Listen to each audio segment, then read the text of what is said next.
Good afternoon, everybody. My name is Carl. I'm a recovery coach here at CAP Recovery Center. This is our all recovery meeting for the day. Article I have here is the multiple pathways approach to addiction recovery.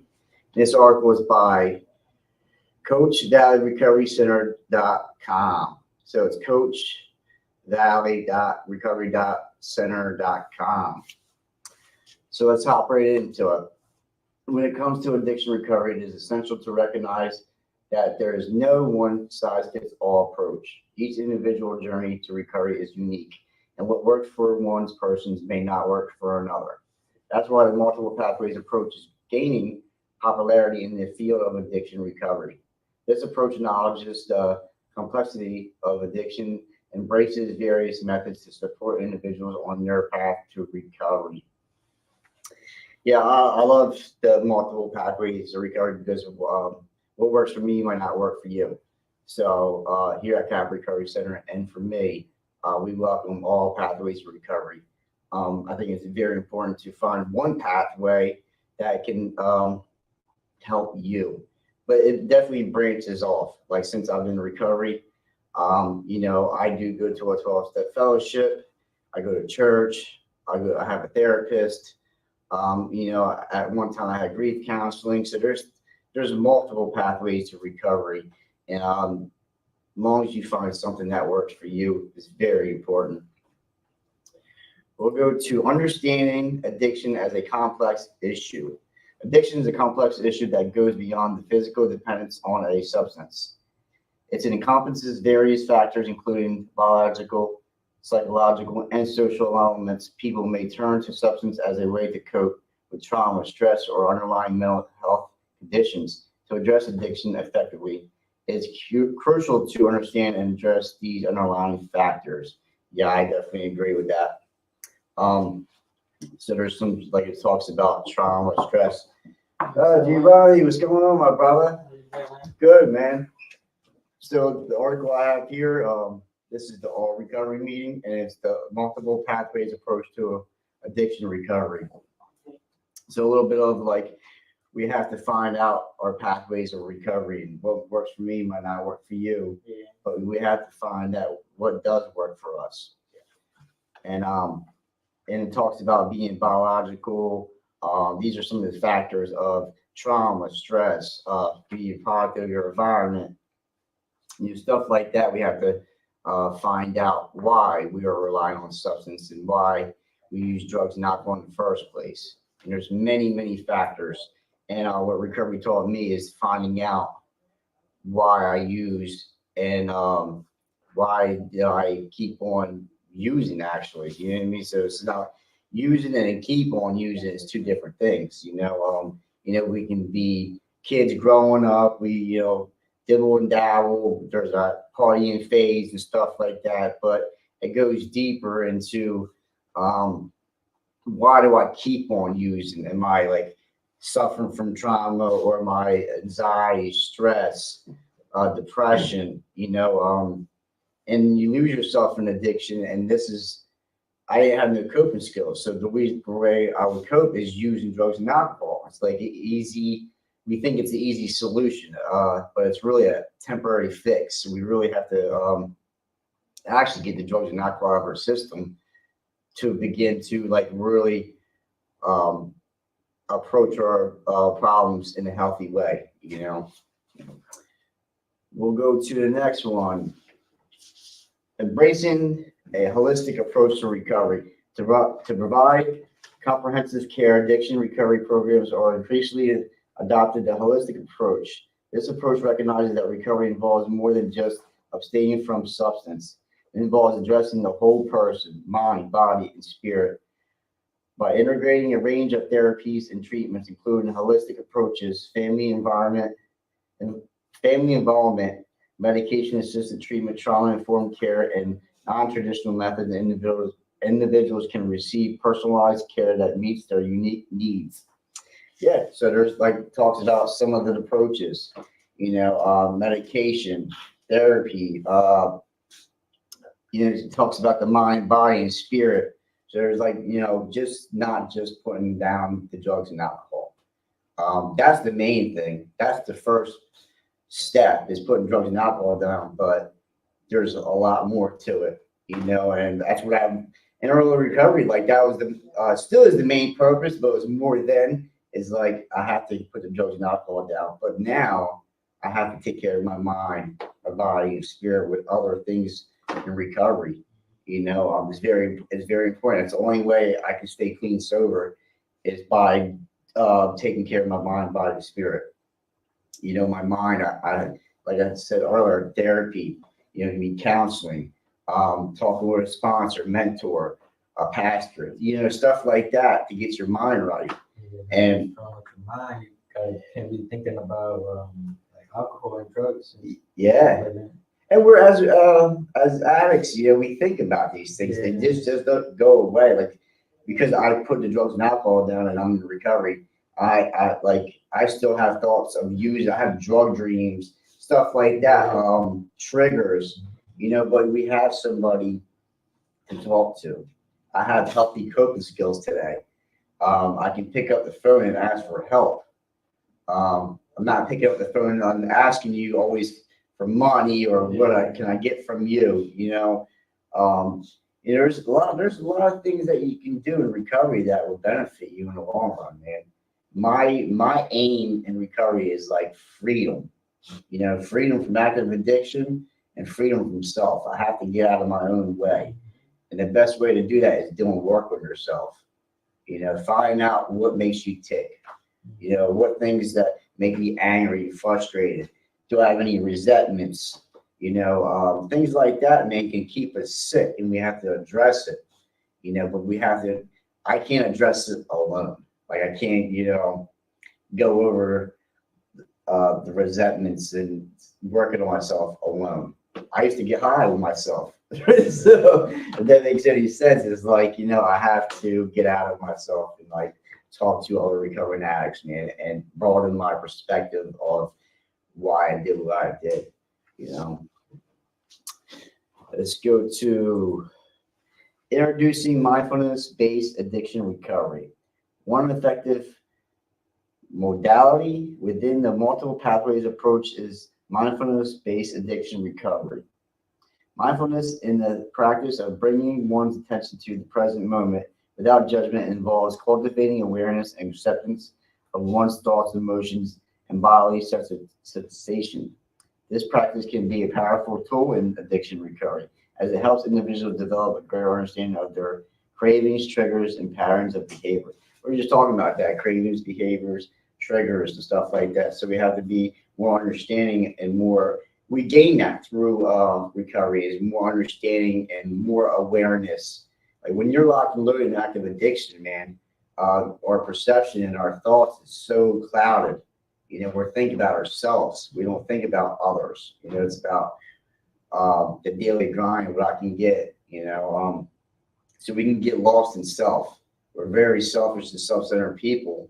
I was, so I have to break that. I have to break that behavior of being selfish. By incorporating mindfulness into addiction recovery programs, individuals can cultivate skills to manage stress, regulate emotions, and make conscious choices. Mindfulness-based interventions, such as mindfulness-based relapse prevention, mindfulness-based cognitive therapy, and mindfulness-based stress reduction, provide individuals with practical tools and techniques to support their journey towards lasting recovery. That's another aim that long-lasting recovery. I don't want to be a temporary fix. What that means to me is like come into recovery and do some things and then go back out. I'm looking at lifelong process of recovery. It talks about practical tools and techniques that we got to do for our journey of recovery. And you find that through yourself. It takes time. It doesn't happen overnight. Like it's sad to say, it's like I see people come into recovery and like they don't hold on. They don't take the time. It just doesn't happen overnight. We come in with so much baggage and we got a lot of stuff going on, court stuff, fines, family members, bridges have been burnt. Like there's a lot of things that we come into recovery with right? And we can't hold on long enough to like see the other side of things. You know, it happens. Some things happen quicker for you than they would happen quicker for me. You know, so it's just like day by day, focus on today, focus on the moment, and get through today. We'll worry about the other stuff tomorrow. If it comes, we don't know if tomorrow will come. Yeah. You know, so like one day at a time, we can amend these relationships. We can pay off these fines. We can get our license back in these houses. Listen, since I've been in recovery, I did not have any. I didn't have anything. You know, I was like bankrupt of money and spiritually. That was the main thing. I was spiritually bankrupt. I didn't have nothing. You know, since I've been in recovery and doing the right next thing each day, I've gained a whole lot of stuff. You know, I'm not just talking about material stuff. I'm talking about the inner peace and freedom from active addiction, and like the desire been lifted from me to like use drugs and alcohol. You know, so as just for today, but you know, since I've been in recovery, almost coming up on 6 years, like I have a good life. You know, let's go to, let's see here. The power of mindfulness. In the realm of addiction, recovery mindfulness has emerged as a powerful tool for individuals seeking lasting transformation. By cultivating a state of present moment awareness, mindfulness offers a pathway to healing and recovery. Let's explore what mindfulness is, the benefits it brings in addiction recovery, and how it supports lasting transformation. I like how it talks about transformation. You know, that's what we do in recovery is transform into something better, you know. And one thing I didn't know I didn't know I had good qualities about myself. I really didn't. Like everything I'd done was it was negative. It was, you know, selfish, and like, I was causing pain and harm to others, and me doing that weighed on me. And sure, if you do bad things, right, you're not going to feel too good about it. You're not going to feel too good about yourself. So I drove myself deeper and deeper in addiction. And like I didn't know I was like a hard worker, right? I didn't know I was a reliable, accountable, productive member of society, right? I didn't have none of these characters. You know, I was, you know, so wrapped up in self that I thought I was a lost cause, you know. But since I've been in recovery, like some of the things came natural to me, right? But a lot of things recovery has taught me, you know, how to be a productive member of society and how to grow up in recovery and like take responsibility for my own actions, you know. It says, what is mindfulness? Mindfulness refers to a practice of internationally bringing one's attention to the present moment and experiencing it without judgment or attachment. It involves being fully present, aware of one's thoughts, feelings, bodily sensations, and surroundings. Environment mindfulness encourages individuals to observe their experiences with curiosity and acceptance, rather than reacting impulsively or being consumed by past regrets of future worries. Yeah, I guess mindfulness is like the focus on and awareness of being today, being in the moment. You know, the past is the past. We always can visit it, but don't stay stuck there. You know, if you stay stuck in the past, you can't move forward. You know, I've learned to, you know, accept what I've done. You know, focus on my part in things in life. What I did in life. I can't focus on what happened to me, right? I mean, I can, like I said, I can think about it. I don't stay in that. You know, I don't let that be a barrier to my recovery to move forward in life. You know, that's what process of recovery is, to rebuild your life and like let go of things that happened in the past. You know, you have to heal and deal with what happened, right, and what you did, and surrender and accept. You know, and hopefully get with a higher power and get right and move forward. And you know, it's always good to, like, you know, they say don't focus on the future. I look at it as like goals, right? We can set goals for ourselves. We can want good things in life, but I can't project like and stay in the future and say I'm going to do this and do that and let it consume me. And then what am I doing in the moment? No, I'm not focused on my relationships. I'm not focused on myself. If I'm always stuck in the past and the future, I'm screwing over what I'm doing today. So it's very important to practice, mindfulness, and not just for yourself but for others. So we'll go to benefits of mindfulness in addiction recovery. In addiction recovery, the practice of mindfulness offers numerous benefits. It serves as a powerful tool for individuals to develop greater self-awareness, emotional regulation, and coping skills. Here are some key benefits of mindfulness in addiction recovery. To reduce cravings and relapse risk. Mindfulness practice allows individuals to become more aware of their cravings and addictive patterns. By observing these cravings without judgment, individuals can choose to respond to them in healthier ways, reducing the risk of relapse. Yeah, one of the things that we can do is call somebody, call another recovering addict, that people that understand this. We're not subjective of having cravings since we get in recovery. It's like, addiction is a part of us, right? We do have cravings and we have drug dreams and certain places, people, and things can set off triggers and thoughts, right? So what we know that comes, right? So what do we do about it?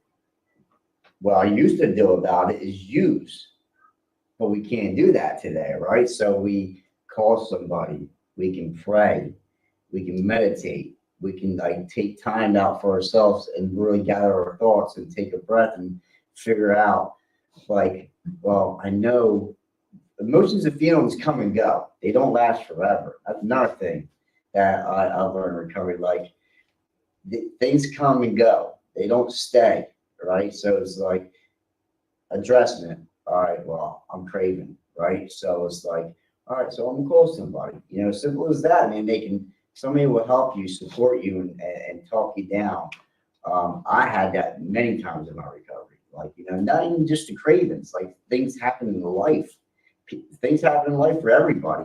It's like, I don't feel good. I'm angry or I'm frustrated or I'm feeling this way, and calling somebody that understands you. That's the key for me is when I got in recovery is the people are just like me and understand me. You know what I mean? So it's like, I feel comfortable. I feel a part of. I don't feel alone. I don't feel isolated. It's very important to reach out when things arise like that.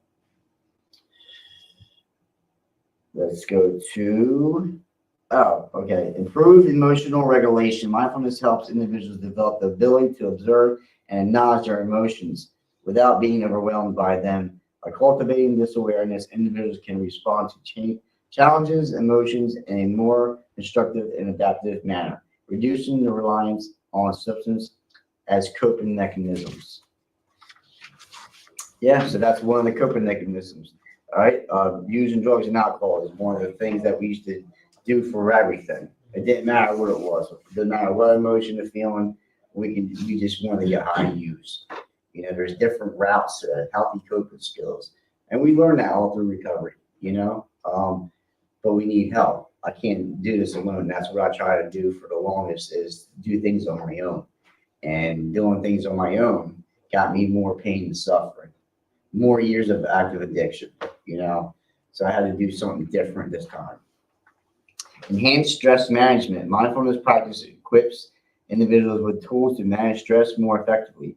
By staying present and non-judgmentally observe their thoughts and reactions to stressors, individuals can develop healthier ways to respond and reduce the likelihood of turning to substance for relief. Yeah, turn to substance for relief. You'll hear that over and over again because that's like one of the things that we used to do. Everything was based around drugs and alcohol. If I'm sick today, I want to use. This happens, use. This happens, use. So it's like, and you know what? Sometimes there wasn't a reason to use. It's because I wanted to use. So stress, anxiety, depression, that stuff. There's other ways that we can cope with this instead of using drugs and alcohol. Touched on therapy, counseling. Sometimes medications are needed. You know, I always felt like I had to have some type of substance or some type of narcotic. That was my solution for everything. And it's really not. I just made that illusion up in my head. You know, it says increased self comparison. Mindfulness encourages individuals to cultivate self comparison and non judgmental self acceptance. This fosters a sense of kindness and understanding towards oneself, promoting a healthier self image and reducing feelings of shame or guilt associated with addiction. Yeah, so we have to build ourselves up because I broke myself down for so long. I was the one doing put myself deeper and deeper in addiction. Ultimately it was my fault. Yeah, things happen to me, right? Things do happen in life to everybody. It doesn't mean I had to do what I had to do, you know.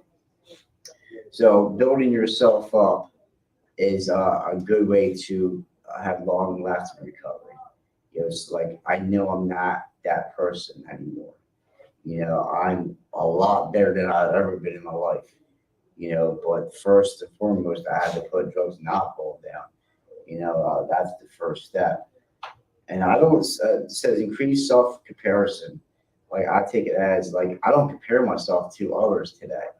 And I could have did an active addiction. Well, they got this and this, that, and they're living life. And that just drove me deeper in addiction. A lot of things just drove me deeper in addiction. But like, I'm a good person today. I have self-worth. I have a lot of things. I'm like a hardworking, I'm reliable, I'm accountable, I'm trustworthy. So this stuff that makes me a good person, and that builds my self-esteem and that makes me feel like I'm a productive member of society. I'm taking responsibility for my own actions today. Improved focus and consideration regularly. Mindfulness practice helps individuals enhance their focus and consideration abilities. This can be practically beneficial during addiction recovery as individuals learn to redirect their attention away from cravings and negative thought patterns, focusing instead on their recovery goals. I like that. So when cravings come, negative thoughts, focus on some of the goals that you want in life. Because we focus on negative thoughts and the anger and the frustration, the stress, and anxiety. Like I said earlier, yeah, it comes and goes, but we don't have to stay stuck. We have a choice today.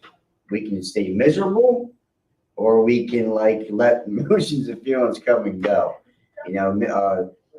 Misery is optional. We can.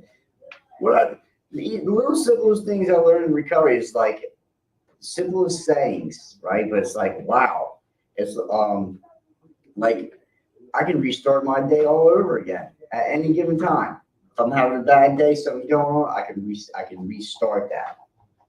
So that's like mind blowing to me. It's like I can start my day all over again. Like, all right, you know what I mean? But yeah, it's all about your mindset. You have to change your mindset. Something you just need to sleep.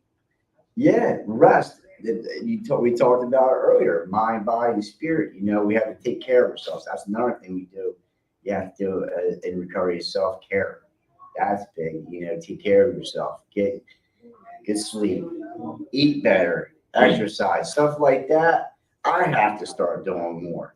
Because if you don't feel good physically, you mentally don't feel good. You know what I mean? So if you feel good physically, you can Get to your mind. Yeah. Yep. So it's better to it's recovery about getting a better perspective, improving your mindset. It's worth it. You guys are worth it. We're all worth it. You know what I mean? We want to live. We only have one life. We got to think about that. We only have one, right? There's no do-overs. You know what I mean? There's no do-overs. And another thing that I'm working on, we have to watch what we say. How do I react with people? How do I say things? You know what I mean? Because like people remember that sometimes saying stuff and hurting people, right, can be worse than physically hurting Yeah, somebody. definitely. You can get over that quicker than somebody saying some stuff. Yeah, they'll remember it. Do you agree? You know what I mean? Sometimes I'd rather get hit than, some of the things they say to me. Yeah, because I've dealt with people like that. Like people, I remember this and I remember that. You saying this and that, whatever. Yeah. Yep. They'll hold on to that longer than anything else, man. Yeah, So we have to watch how we conduct ourselves today, Like it takes time, it takes work to change ourselves. Think about it. We're years and years of using drugs and alcohol and causing chaos and all that stuff. It takes time and practice and hard work to like rebuild ourselves. But it does happen. It takes time. It takes time. So I don't think we're stopped there. And yeah, this is a good article. I'm gonna have to hold on to this, man. The multiple pathways approach to addiction recovery, and all pathways are welcomed. I always say, what works for you, and you have a great life, and you're spiritually refreshed, and you're living good. Hey, I'm for it. I don't judge on nobody the pathway they choose, but you have to find something. Um, so that was our all recovery meeting for the day. As multiple pathways approach to addiction recovery. My name is Carl. I'm a recovery coach here at Capital Recovery Center. You guys are more than welcome to always come in. Until next time, we'll see you later.